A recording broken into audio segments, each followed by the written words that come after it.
Good evening, folks, and welcome back to another episode of South of the Cheddar Curtain. As always, it's your boy, Devin Hine, and I'm very thankful to say, sitting across from the table from the man, the myth, the legend himself, Mr. Lucas Mueller. You want to say hi to the folks, Luke? Hello, folks. Guys, I know that we're also going through our typical post-Packers playoff loss depression, but let's get a little endorphins going here because South of the Curtain, we are back together, and we're in person. Ooh, the dad jokes, they're going to be coming today, buddy. Yeah, I don't really enjoy saying them to myself, so I just kind of skip them in my single episodes. You wait for me to be back for I that. do. It's not really my forte, so I'm glad somebody is here for it. Yet. We're still working on it. That's true. But we're back. We're going to go over the playoff loss just a little bit. Luke and I are not going to do our usual offense, defense. We're just going to kind of throw thoughts that we had. Yeah, some higher level stuff, because I think by now we've all kind of hopefully grieved appropriately and processed what we needed to after you get another loss to the 49ers. But to kind of look forward and back a little bit. Look back on a great season and look forward to some stuff that's coming up. For sure. I love it. All right. So we're still going to do I Think and I Know. Oh, God. And I know that when the Keyshawn Nixon kick return happened and we recovered the ball, I thought surely we can't lose. Surely we cannot lose because that just feels like a textbook, play that just doesn't go our way in a Packer playoff game. And it was such a beautiful return. I think we even had the lead at that point. And somehow Eric Wilson came out of a sea of red. Like it was all 49ers, and here comes 45. At full speed, full gallop. God bless you, Eric Wilson. If you're a free agent, we should bring you back just because of that play. Like you're fine on teams. If you're not linebacker, I'm a little scared. You're not quite Ty Summers, but that play, that effort. It was great to see. Thank you, Eric Wilson. It was great to see. Oh, but that means it's my turn, right? Unless you want to have more commentary on that play, but no, you're 100% right. That feels like all of the issues we had against the Buccaneers, right? In like 2020. Yeah. Just random stupid stuff happened. Yep. Mercedes fumbles, Aaron Jones fumbles. Felt right up that alley. I think you're right. Oh, I think you're thinking versus 49ers. Or 21? It happens every year. It's all blurring true, together. Yeah. It does just blend together. Beautiful. Which heartbreak are we talking about? Beautiful bowl of sadness. Yeah, just we fumble in big moments and we're good there. Oh, man. Man, oh man, oh man. I'm just going to kind of start with the lead here. I'm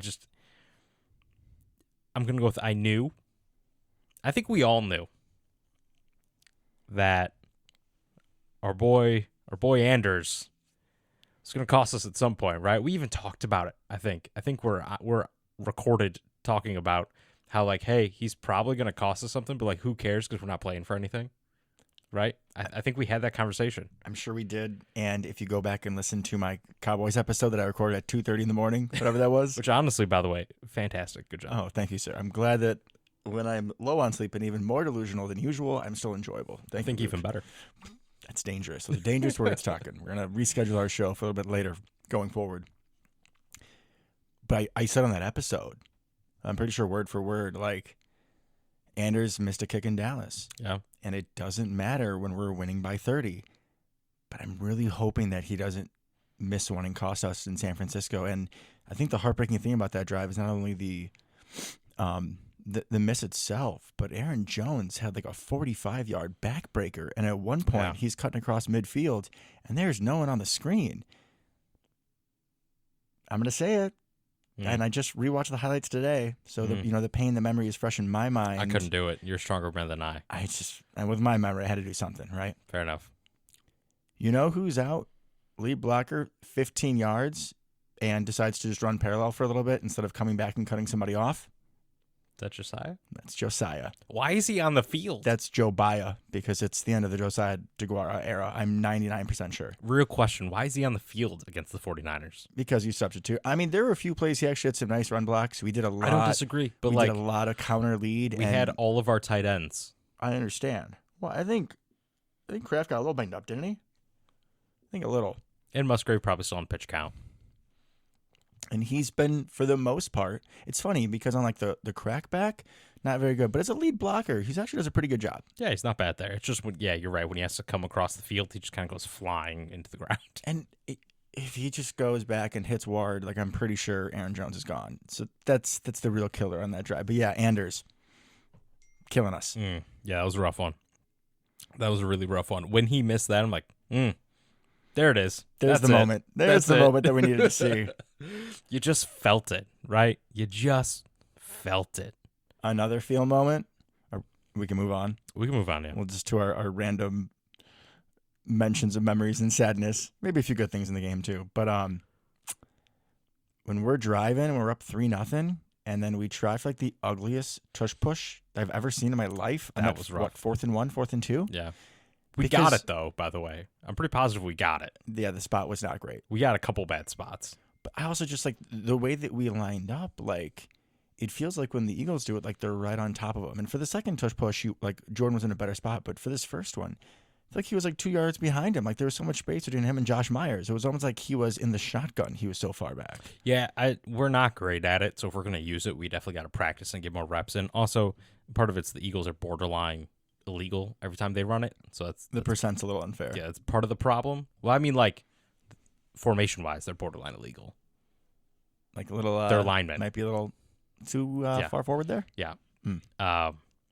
So, anyways, but yeah, we don't have our offensive line isn't built for that. Jordan Love is not built for that. Not great. And I did we tried a couple times to kind of speed up on 3rd and 4th downs to try to kind of catch him off guard and do something, but just didn't work. Did not work any of the times. You think LaFleur was seeing ghosts of past season post going for it there? Maybe. I think there's a possibility. It kind of felt like it to me a little bit. Yeah. That was a tough one. There's a lot of tough moments from that game. A lot of good though. I mean, Jordan didn't play great, obviously, but he was okay. You know, he played all right. I thought he was pretty good through the first three overall. quarters. The fourth quarter, it seemed like you did see that it seemed like things were starting to get to him upstairs. Yeah. He had a couple throws over the middle. I mean, the one interception that was tipped by, I want to say, Tucker Kraft, and then went right to Greenlaw, I believe it was. And then he had another throw on a 3rd down in the fourth quarter, looking for Aaron Jones. If he hits him, probably gets the first down. But both of those are granted, they're kind of going in the opposite direction. Like the receiver's going left and he's going right. They're a little across your body, but it's still within 10 yards in the line of scrimmage. Your platform's secure enough. Those are throws that Jordan Love needs to hit and normally does. Agreed.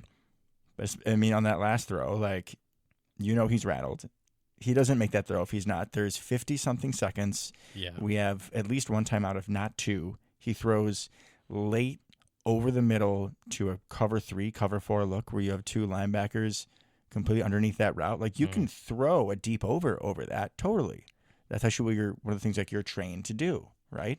But he was out of the pocket. It was a crappy throw. It was a horrible he couldn't read. get it there.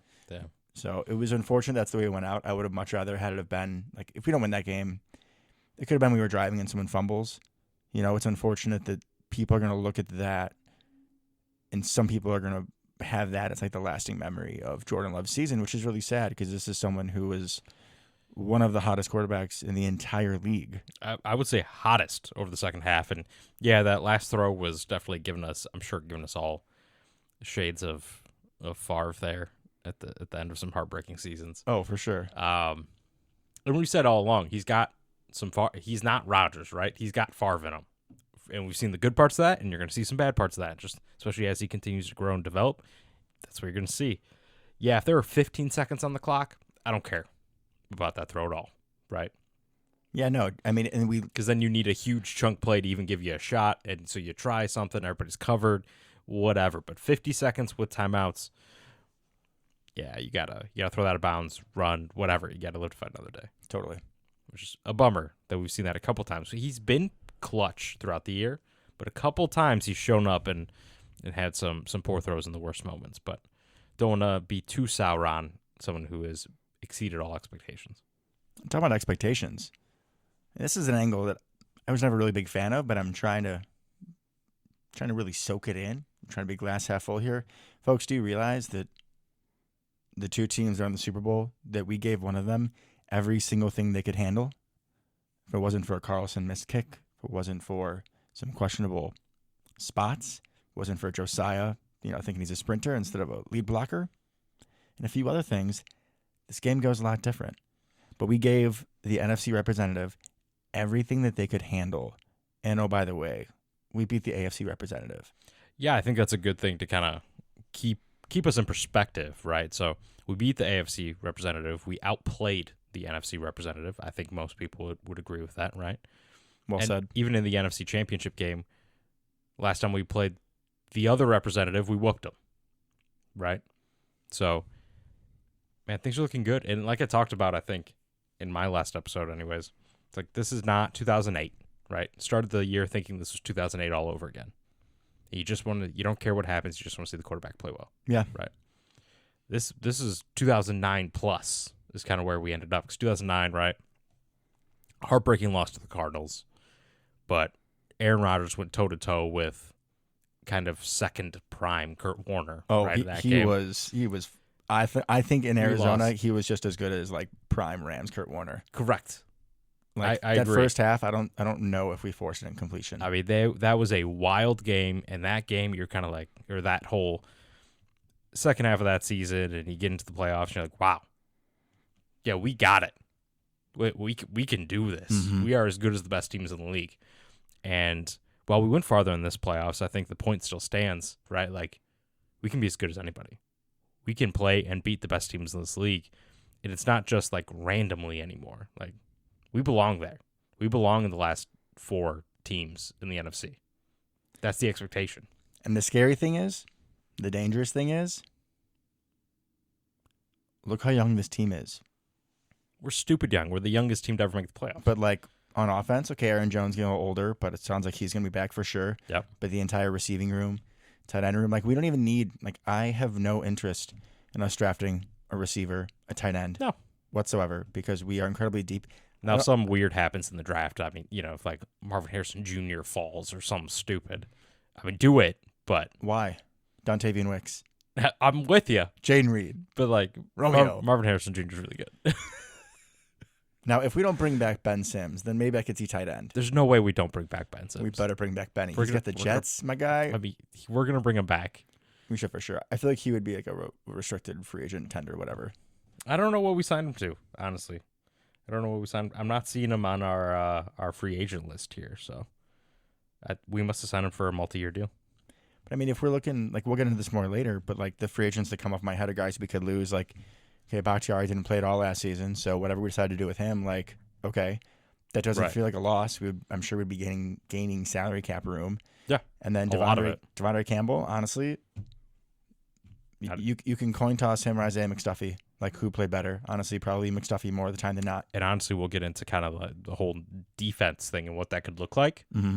and that could change some things, especially at the linebacker spot, anyways. For But sure. we'll get there. We'll get there. One thing about defense I do want to say, especially in the secondary, I think it was Savage or Nixon. I think it was Nixon had a dropped pick in the third or fourth, which would have been huge. But other than that, on a lot of the third down throws that San Francisco converted, Mm-hmm. the coverage was exceptional. Yeah. On like some of the deep ends, like the plays, the throws that Purdy was making, and whether it was Ayuk or their random like fourth receiver who always kills us in the playoffs, Oh God, Big, that guy, tall dude, the I don't know what Jennings his name guy, is. right? Yeah, Juwan Jennings always Yeah. gets us in the playoffs. But like they're making contested catches. Even Mhm. Anthony Johnson Jr. thumped someone on a big third down, and shout out to the 49ers. Like this wasn't a game that we lost because of Joe Barry's defense. No, I thought our zones actually, we played the rules pretty well. I thought coverage was pretty tight, and we were out hitting people. Like, you got to give credit where credit is due. And those 49ers, they held on to the ball. Purdy made some really tough throws. Guys made some really contested Mhm. catches. So, and then we did not capitalize on the couple of moments we did have, right? right. Savage had a drop pick. We could have done exactly what we did against the Cowboys. Looked Oh, like if he he could have had takes a, that- right. Wasn't there two of them? Because there was one like in the first drive, I'm pretty sure. Yeah, there's one that would have been like identical to the time-wise and everything almost, because we were winning, and then he dropped a pick six, Yeah. just like last time. But there was one either third or fourth quarter. It might have been Keyshawn. It was 25 or 26. I couldn't tell. But another key spot. And I think it ended up being the 49ers punted, and then that was the Aaron Jones to missed kick drive. Yep. Who's to say we don't still miss the kick? But I mean, you're starting in a different spot, and everything can be different. So, But if ifs and buts were candies and nuts, the Packers Yeah, would have still lost. it's tough, but we should be happy. We should be, right? This has been an exceptional season. Exceeded all of our expectations, I think, right? Oh, totally. And People were picking us before the season to finish dead last in the division. and just with the makeup of the team, like we have to be that optimistic. You have to be. Like the offense, this is the worst it's going to be. Like there is no way, knock on wood, heaven forbid injuries and whatnot, but like there is no way, even if you just take the exact same offense, that this isn't better next year. Right. Reed's going to get better. Wicks is going to get better. Watson's hopefully more healthy. The tight ends will both get better because Kraft came out of nowhere, right? People were saying he looked like he didn't belong on a football field in training camp. True. Right? Like the leaps and bounds people are making on this team. And even like Rasheed Walker's not going to get worse. Nope. You know? We're probably going to do something at the right guard spot. Probably. Right? At least maybe something at the center spot. Competition for both. But yeah, we're not getting worse anywhere. No, I really don't think so. And our biggest question marks on defense going into the offseason, which, like I said, we'll get into, were already question marks. Like, you don't really feel like you're losing much. So, yeah, nothing but we should go nowhere but up from here, right? Like, this should be the bottom. Yeah, I would think so. Scary. Now, you never know, right? Things happen. Jordan Love could get hurt in week 1 or whatever. Key injuries, things don't fall your way, but I already felt like we had a fair amount of that this year, and look at what we accomplished. And also, just look back to this draft class. Like, stupid good. Top to bottom, I can't think of anyone. No, I should have had it in front of me, but I can't think of anyone who didn't contribute. Like, even the guys like Kobe Wooden. Yeah, Lou Nichols, okay, whatever. He didn't make the team. Didn't make the team. Grant DeBose. But we're talking about 7th rounders. Yeah, but even like Kobe Wooden had a blocked kick. Carl Brooks had half a sack in a playoff game. And Carl Brooks was great all year. It's insane. Yeah, Wicks was a 5th rounder. I mean, both Anthony the tight Johnson ends. Jr. played. Jaden Reed, like Sims was an undrafted free agent. Carrington Valentine having significant snaps as a starter, and now like 7th round pick. He is going to be a key piece talking about what we're going to do on defense and the secondary moving forward. Like, are you looking at him if you're Brian Gutekunst and if you're LaFleur and being like, all right, maybe CB2 isn't the biggest knee in the world. Maybe CV can lock it down. I think that's a legitimate question. I think so too. I think you kind of just put that out there. CB2. See what Stokes looks like when he comes back healthy, and just kind of be like, all right, the winner gets it. Like, have fun, guys. You know, go from there. But yeah, it's wild. I think one of the ones that showed the least is probably LVN, but we knew that. Yeah, but he showed his flashes. I mean, yeah, comparatively for when he was drafted. Also, for those at home, I've picked up a tissue because Luke wanted to know what Eric Stokes was going to look like. Oh, God. Oh, look, it's broken in half. Look at that. I just showed you what Eric Stokes is going to look like. Let's be slightly optimistic, mystery shall we? Is solved. Let's be slightly optimistic. Sherlock Devin Holmes, thank you. I imagine in training camp, they just say, all right, go get it, guys. One of you two's going to win. Oh, you're saying Eric Stokes and CV? Yeah. Now, I think, and we'll talk about this a lot more in upcoming episodes, but I think this is a great time, great draft to load up on some cornerback talent, both slot and outside. But so I think we're definitely going to add to that room. We're going to have to. But I think I'm comfortable with either one of those because if Stokes beats Valentine, then I'm fine with Stokes. He's not going to be healthy. I have no faith. Man, just let me dream, all right? It would be nice, but also, Luke, like, what does he even have in the tank anymore? I mean, we saw him barely, but his wheels did not look the same, and I know you're just getting back in the game, and I know it's Joe Barry's defense, so he could look a lot different with our new coordinators, much more aggressive, but when he is known as being a speedy lockdown corner, like it is his athleticism. Like that's like the best part of his game, right? It'd be like, you know, when Darren Sproles would like break an ankle. Like, okay, it might be back, but like, if he can't cut, what good is he? Kind of the same thing with Stokes. I understand what you're saying, but he's still young enough that I think there's potential for him to figure it out, to figure something out. And a lot of those, and he had apparently a catastrophic lower leg injury, right? That's going to take some time, even longer than when he came back, and then he got hurt again. So I understand the injury issues there that we have, but I'm willing to give the guy a chance, man. See what he looks like when he comes back. It would be nice. I was excited when he came back this season, and then it was like almost a joke that he was. It was like twice that he was. Part of that was our fault for re-injured. immediately putting him on special teams, but Yeah. Anyways. Rick Bisaccia. Come on, guy. Anything else from San Francisco you want to touch on, or just the... Not really. Aaron Jones is awesome. I mean, he ran through a great Ooh. defense there. He's just so awesome. Like, there's no downside to that. He just looks so freaking good. I thought the offense did enough. I thought the defense did enough. Realistically, we just didn't capitalize in key moments. Should have won this game. Pretty much what it is, right? The tale as old as time. Yeah. Yep. You know, it's really funny. I was explaining to Molly about the 4th and 26 versus the Eagles. You know. Yeah. And I was like, oh, yeah, and that was like the worst playoff loss of all time. And remember when that was true? How many horrible ones we've had? I mean, it one's was the worst one of all time until 2014. 2014 is the worst one of all time. I don't know, man. I mean, 2014 is awful, but it doesn't get worse than 2014. I'm just going to be honest. The 2021 against San Fran, the divisional round, like, that one's close for me. When we lost like 13-10 or yeah, whatever. Because we totally dominated them the entire game. And then another, honestly, 2020 against the Bucks. Yeah, it was a stupid game. Definitely drank a little heavier than I would have liked to that day. Probably didn't help, but picked off Brady like 3 times in the second half. Yeah, I mean, MVS scores like a 50-yard touchdown, so then I'm going crazy. I ran around my living room I don't know how many times, and then we pick off Brady 3 times in the second half, and we still don't win. Like, what? 2014, man. It's 2014. Because we literally gave up on a interception return because we thought the game was over. The amount of things that had to go wrong in order for us to lose. No other game had that many things have to go wrong. Okay, that might be creme de la creme, but we have 2 or 3 more just in our fandom time. That would be tops every for other, most. every Yeah, other 100%. franchise. We don't just lose by 2 touchdowns in the playoffs. We are exceptional at finding ways. But the good part is we're always there. You know? Yeah, that's very glass half full. It's still That's painful. because we're spoiled. There's a lot of franchises that would absolutely kill. A lot of franchise fans that would absolutely kill to be in our position. Oh, totally. You saw how crazy the Lions went. Poor Lions. Right? I wanted them to win so bad. Honestly, we could take this opportunity before we get into kind of off-season stuff to kind of talk about the Super Bowl. Might as well, right? It's upcoming Sunday. So Sure. my thought process of who I wanted to win was if Kansas City won, I wanted the 49ers to win because I don't think the Lions could beat Kansas City again. Okay. Not this version of the Lions. Their defense is not good anymore. Right? They've been exposed. Exactly. So if the Ravens won, I wanted Ravens-Lions just because, like, that's weird.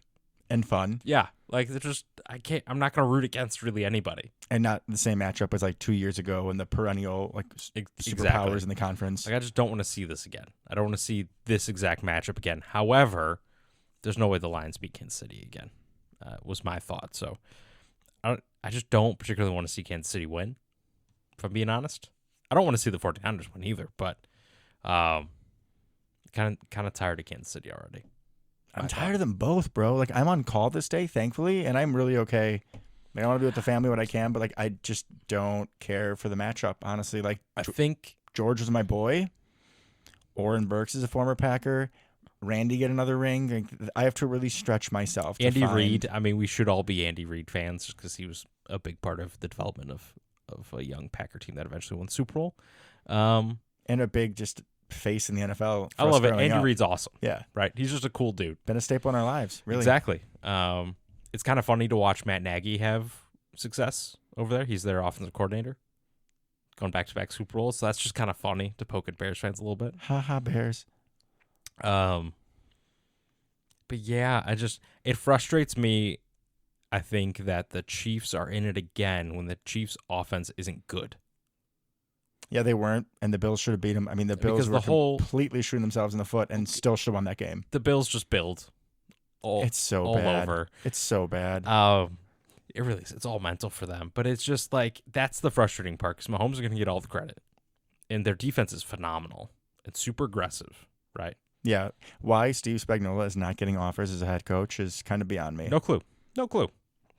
Well, he was probably one of those guys. Wasn't he like Miami's head coach for a hot second? He was somebody's, yeah. And it didn't work. Yeah, so some of these coordinators, they go up and then they do shit and then they come back down and like they're stayed down for a little bit longer. I feel like once you go up Dan and Quinn. fail. Yeah, Dan Quinn. took a as little an bit example. too.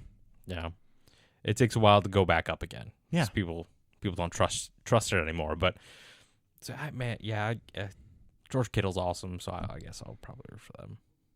Yeah, I'd root for him just because he was super nice to me at Iowa. Hey, Granted, that's good enough for me. he wasn't a god yet, but he was like one of the most kind, genuine people I could have ever imagined meeting as an athlete. So nothing but love for George and the few former Packers we got. But in this matchup, the game itself, Don't really. couldn't care less. No, I'm gonna watch it. Obviously, Brock Purdy, if he wins, will join a couple quarterbacks, including Bart Starr, to be the only 7th-round picks to ever win a Super Bowl. Ooh. So that's kind of fun. Elite company. Christian McCaffrey is super good, right? He's just fun. I just love the tidbit that, his dad and Mike Shanahan's dad, like, it's the same relationship. Yeah, no, that That's is sick. phenomenal. And also, there's another McCaffrey that just played in the Senior Bowl. There's another one. Is it There's like been is several it a now. nephew? No, it's a brother. It's the youngest brother. Wow. Luke McCaffrey. Oh. Because he was a quarterback at Michigan and then transferred to Rice to play wide receiver. So that's weird. So we're drafting him for sure because he's Luke. If we should. Bring him And back. he's a lot more like his dad. Built a lot more like his dad. Yeah, I feel like the one we had was just not. Max. Yeah, I think we had Max. He was not McCaffrey. built well. I feel like. No, yeah, I completely agree. We got the worst McCaffrey brother Like probably. Duke. I feel like it was some bad. I think it was Duke. Yeah. Yeah. I mean, Rice isn't exactly great either. I'm But he su- started as a quarterback I'm at Michigan. sure their So that's fun. academics are nice at Rice. I'm sure they are. So there you go. There's our 2 cents on the Super Bowl. That's pretty much all I got to say about that. You know what I'm looking forward to more than the Super Bowl? Whenever the USFL XFL merger league starts. I think April. Let's go. Can it be here yet? Just to see all these former Packers. Did you hear how it's set up? I don't know if you saw did like not. the divisions or whatever. fill me in. It's broken into 2 conferences. Mm-hmm. This is gonna blow your mind. Here we Okay. go. The XFL conference and the USFL conference. But isn't it like 4-4? I think it's 4-4. I think I or vaguely 6-6 or something like Yeah, that. It's not super big. But And one it's of funny. them, one team kind of got chucked into 2, or 2 teams kind of got put into 1 because Okay. they had like Houston or something. They both had a team in. There was a city that they both had a team in. Roughnecks. So one of them goes, but it'll be interesting because the uniforms were very different as well. I think I feel like the uniform game was nowhere near comparable between the two. The USFL uniforms looked terrible and terrible Yeah. colors. Meanwhile, the XFL had the Battle Hawks, which was sweet. I'm curious for roster construction. Did they let like the teams keep their players, or is there a whole another draft? And same with coaches, right? How's that work? I think feel the like coaches it was different.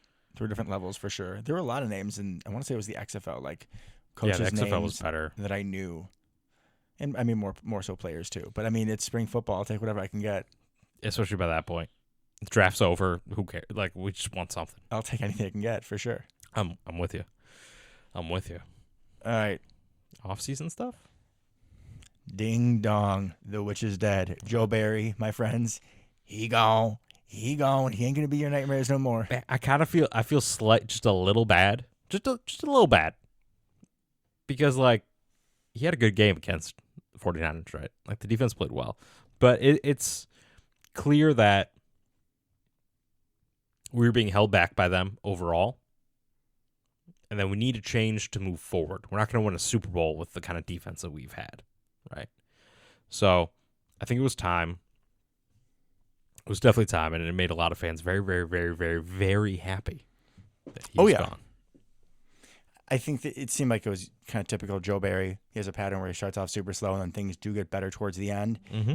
Just if I have to see off by 10 yards or Preston in zone coverage consistently, I was going to bang my head against a wall. And like we've talked about, like that, it's kind of an annoying spot for me.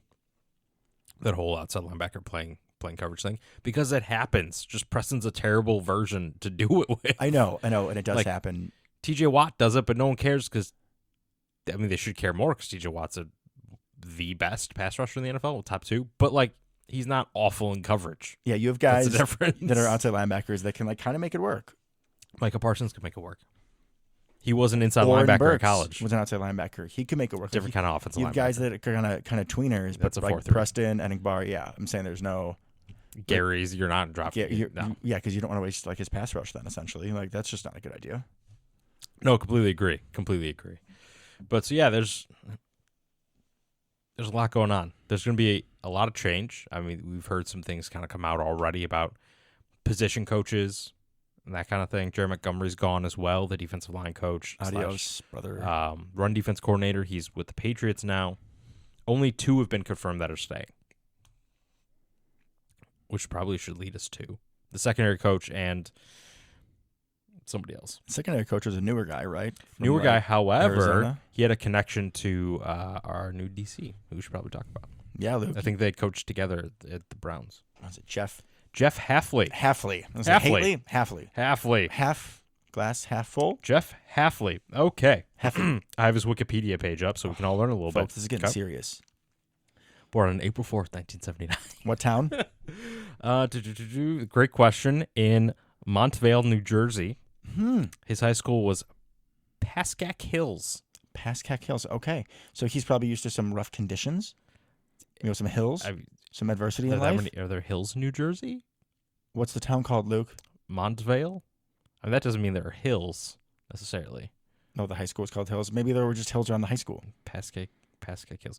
Anyways, dude started from the bottom. Okay. He absolutely started from the bottom.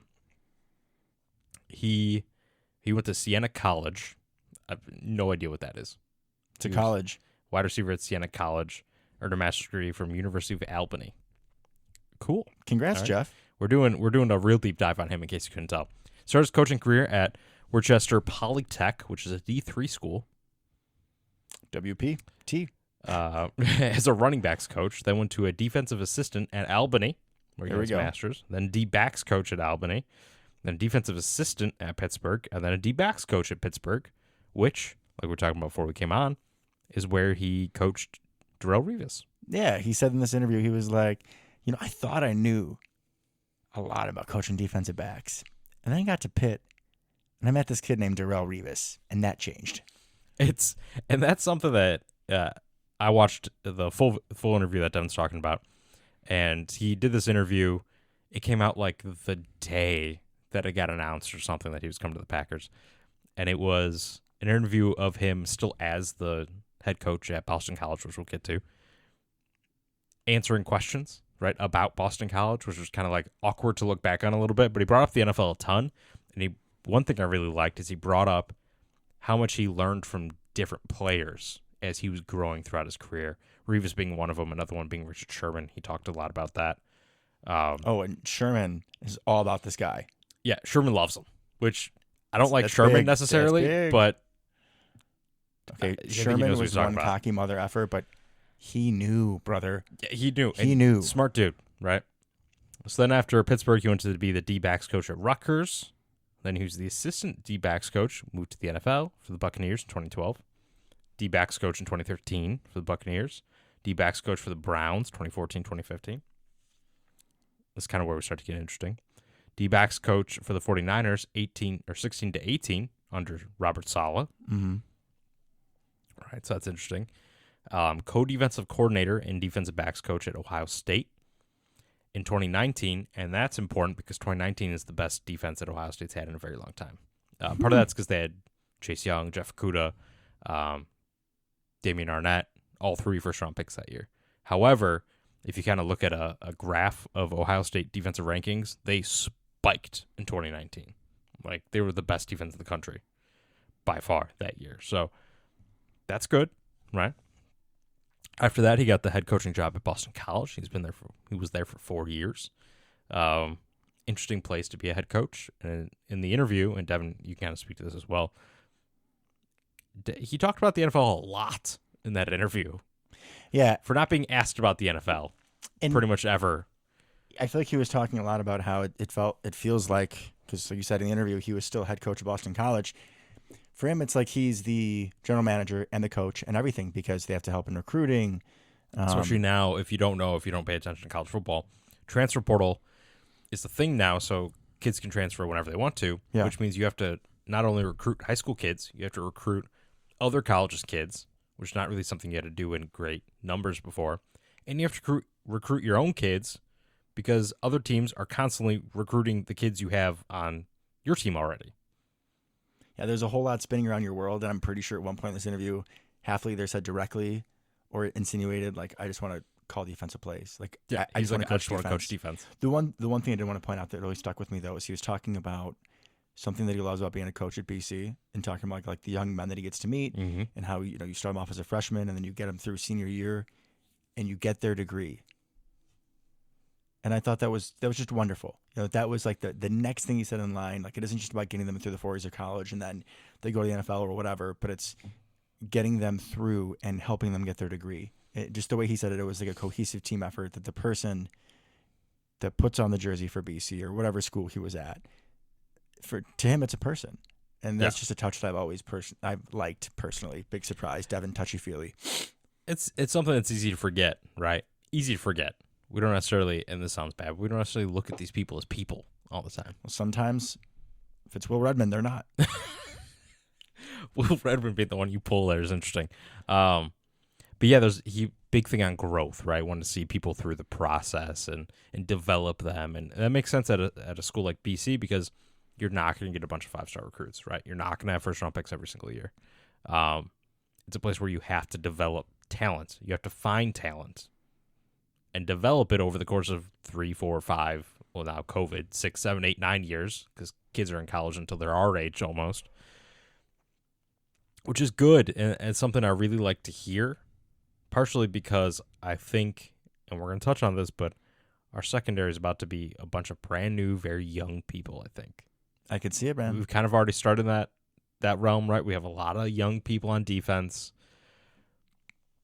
We need a lot of growth from them the next coming years for them to really reach their potential. We've kind of already seen that to a certain degree on the offense. That start to take hold. Now we need to see that on the defense, and for someone to be that growth oriented, has to be a step in the right direction. Totally. But it's also talking about step in the right direction and the future of this defense. This Hafley guy, everything that I've read about him, aggression, a lot of two-man, a lot of blitzes on third down. Like, I think that if you take this exact Packers defense and run it back with him calling the plays, I think things look different. This might just be being an optimist. This might just me be thinking the grass is greener on the other side. But he looks like he's going to go after people, and I want someone who attacks. So I'm about to get a little nitty-gritty here. Please do. Okay with you. But yeah, this dude led a seminar on press man coverage. Can we find that? That's his thing. Can we find that? I watched like the first minute of his PowerPoint. Can you send it to me? Yeah, I will. Because I will watch that on repeat. So when you think of defense, right, a lot of us think of, cover 2, cover 3, cover 4, man, all that kind of stuff, right? Music to my ears. Let's keep going. Biggest difference you're going to see in this defense versus the defense we've played previously, in recent times anyways, is open field, open middle field, or closed middle field. Okay? So that's kind of the way it's talked about more NFL-wise, because cover 2, cover 4, it can kind of be the same thing, realistically. Right? You set up your defense the same way there. Mm-hmm. And then man, cover 3 can kind of be the same thing, the way you set up your defense, your personnel, that kind of thing. And here's why, right? The big difference is your safeties.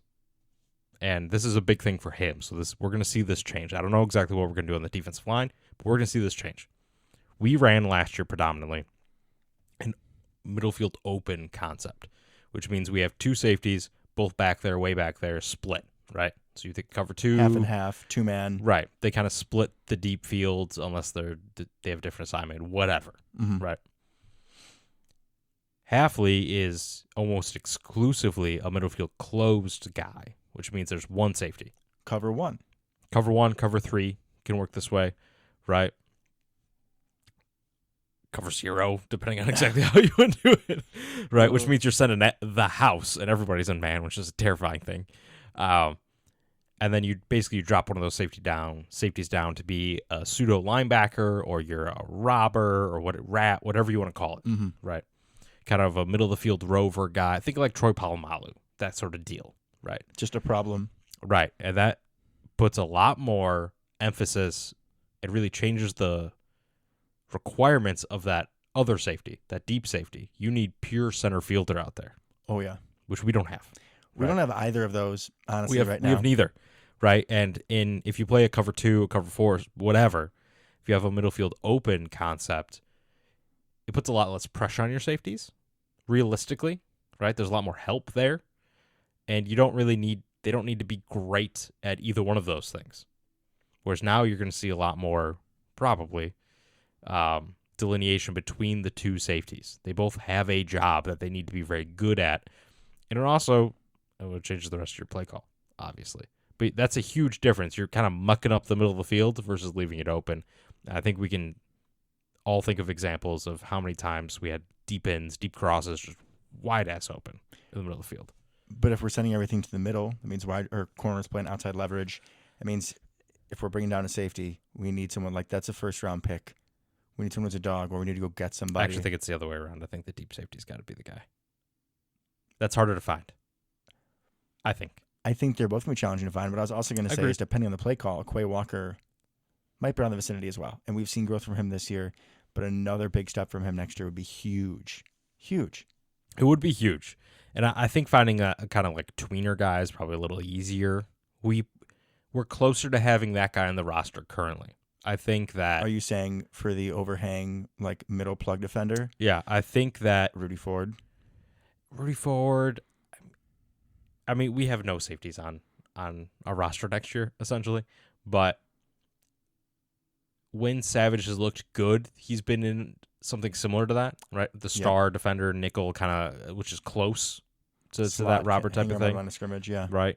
And breaking on the quarterback's eyes. He does that pretty well. Exactly. I mean, that's kind of what he did right against Dallas with the pick six. He wasn't playing deep for that play. Nope. So that's kind of, you can find that a little easier is what I'm saying, I think.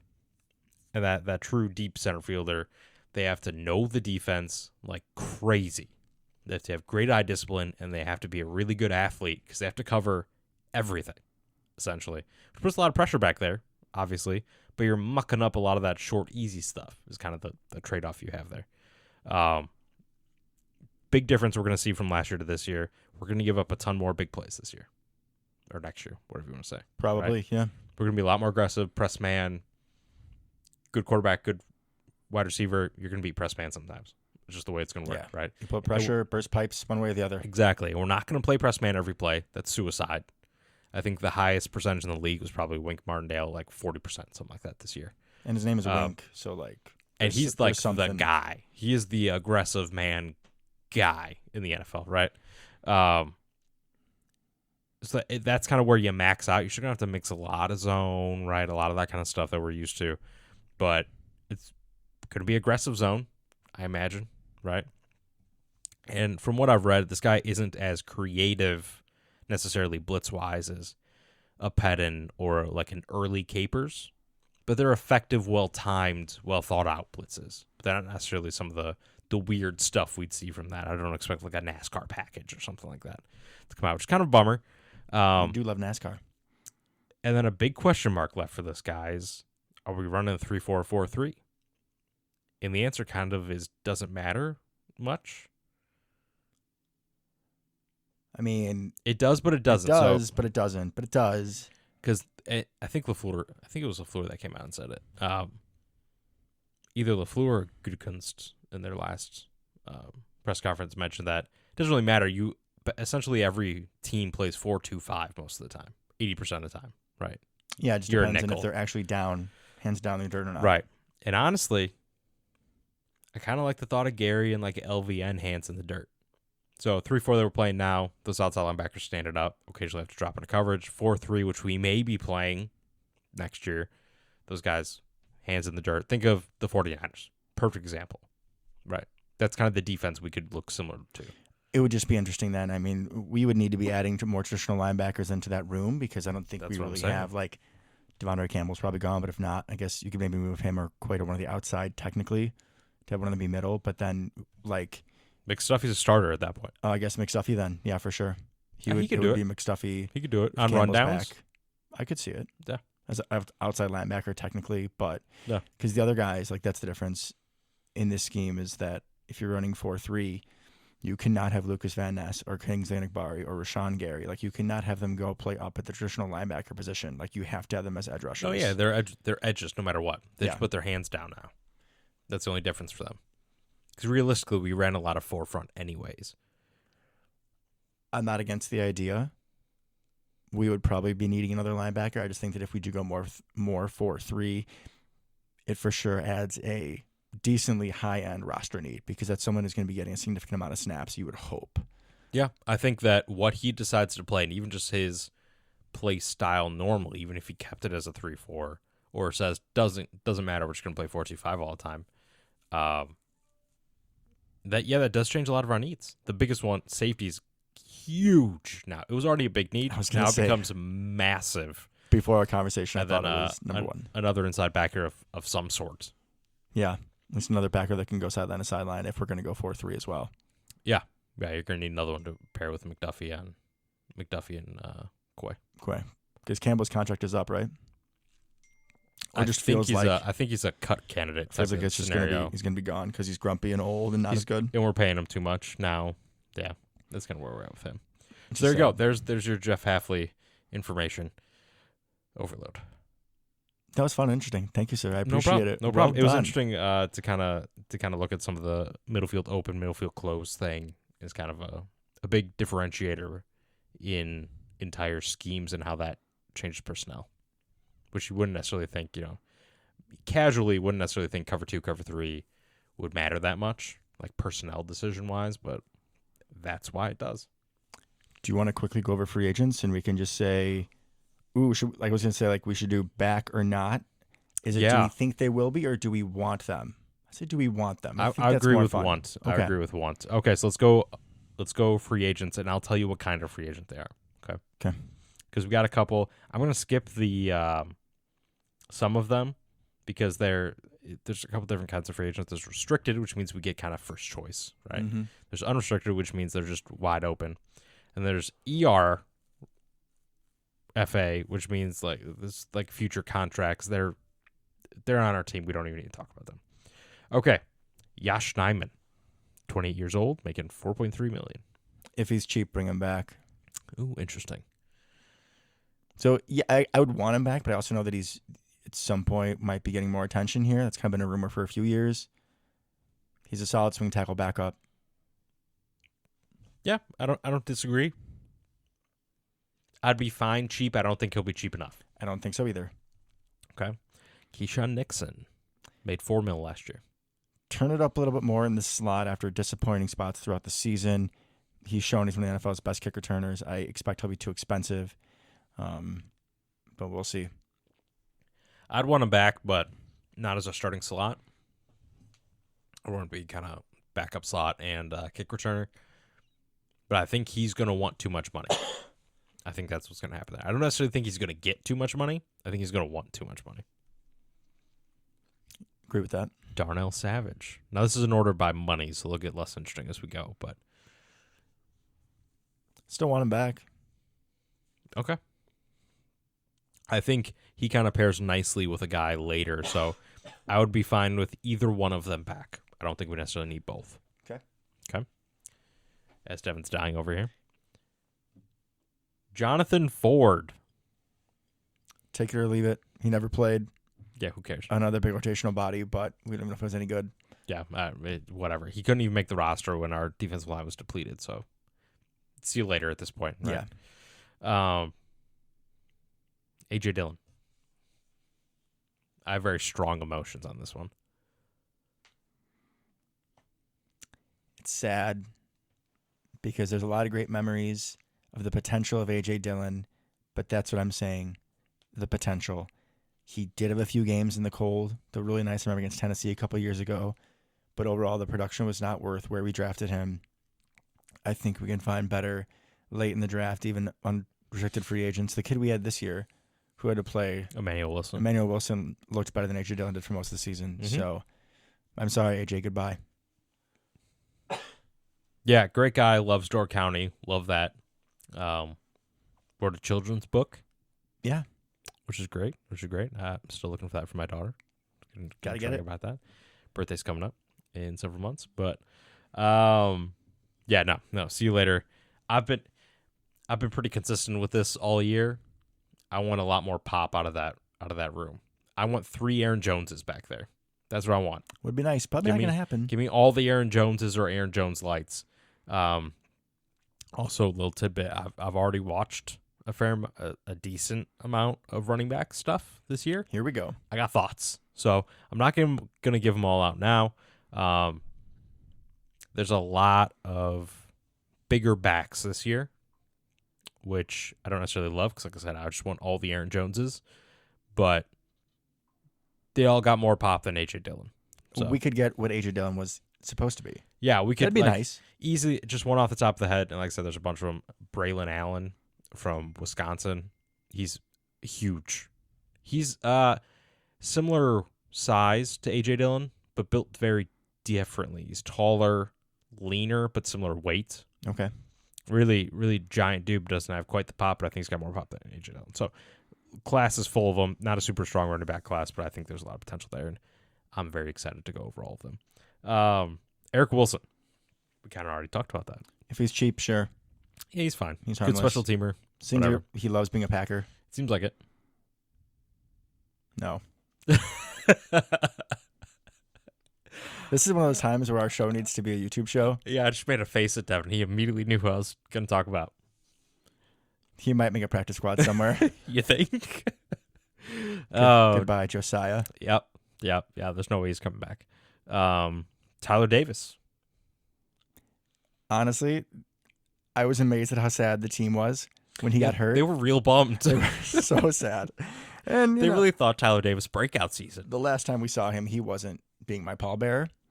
He's gotten better. So, sure, if he's cheap, I mean, But what's he going to be? He's going to Tight end be 4. Ben Sims. no. We don't need 4 tight ends. No. He's going to be Josiah then. He'll be tight end Okay, 4. I'm fine with that. I'm fine with him We being usually Josiah. keep 4, so we have 2 sets of 2. I would fine expect with we'll that. do that.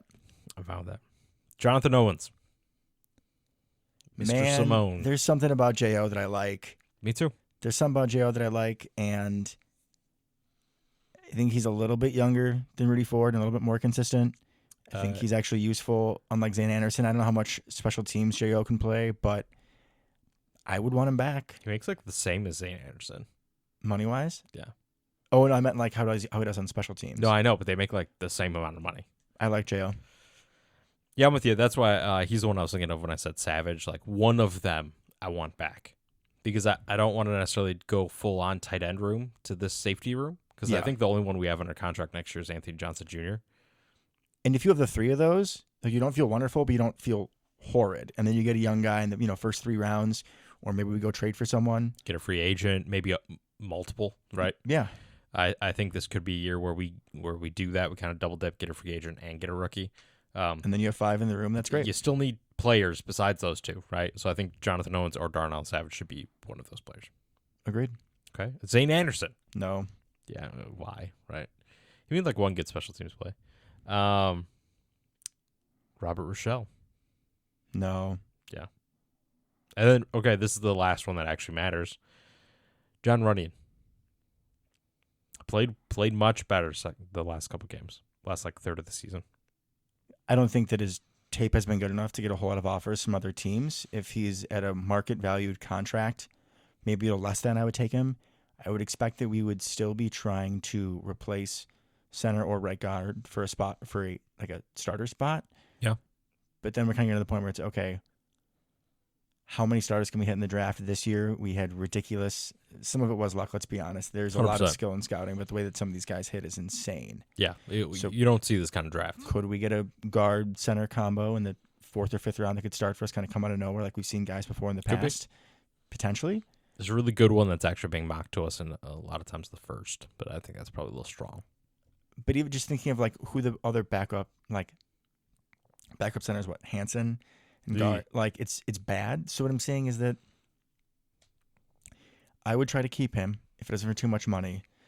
We might be able to find a better starter, and then even if we do, you have a good backup for those couple of those spots. I don't know if he can play center,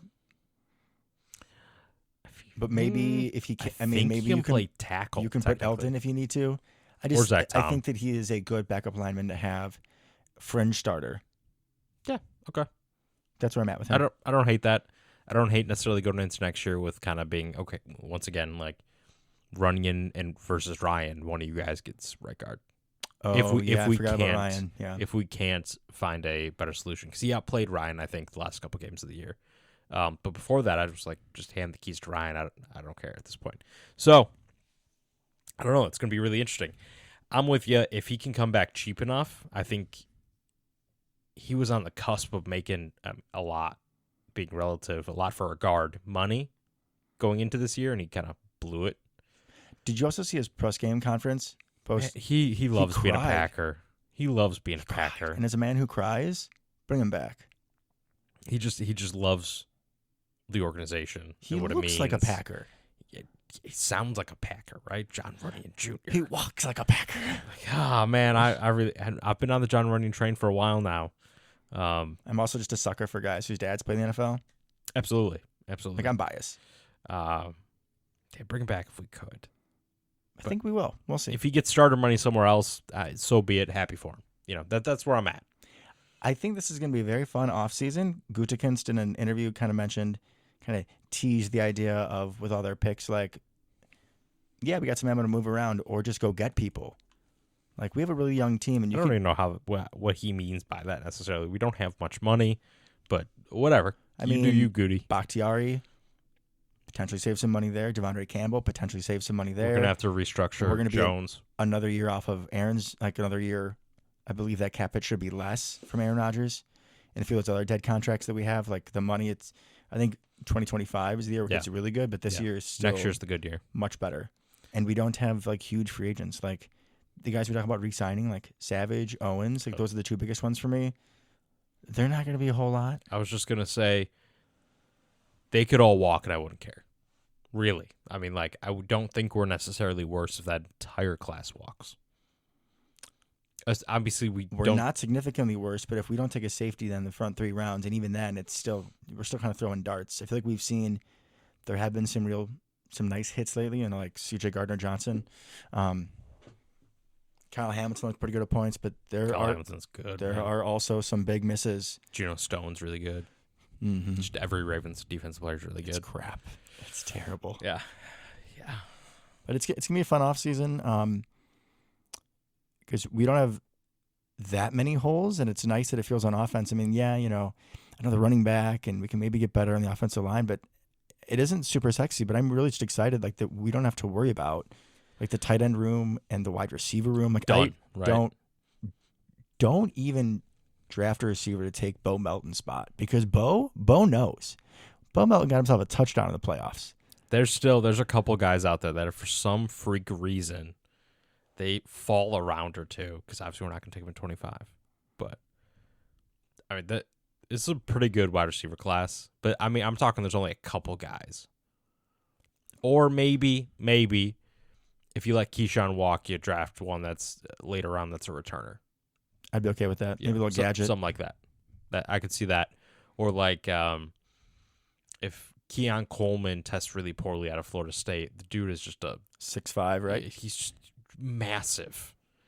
If he just starts falling, okay, like at some point you take good value, but none of that's gonna happen. I'm not taking a receiver in the first or second round this year. No way. Yeah, I'm probably with you unless like Rome drops, Marvin Harrison Jr. drops, or Malik Neighbors drops. Those are like the three, because those three have crazy potential. The problem is I don't want to take snaps away from our top 5 receivers. One of those can take snaps away from Bo Melton. I love Bo Melton. I'm not even saying I was including Musgrave or Kraft in just like a 5 set.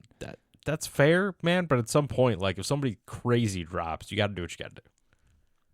I would rather fill holes elsewhere, but I feel you. I mean, I don't disagree, but at some point, value, right? You don't draft for need, you draft for value, and hope it lines up with need. That's the way it works. Well, we'll see, and we'll be having, I'm sure, more shows about free agency and our mock drafts. Oh my God, I love the offseason. We got a whole lot to get to. I'm going to watch so many safeties and running backs. I'm so excited. And hopefully some from Illinois.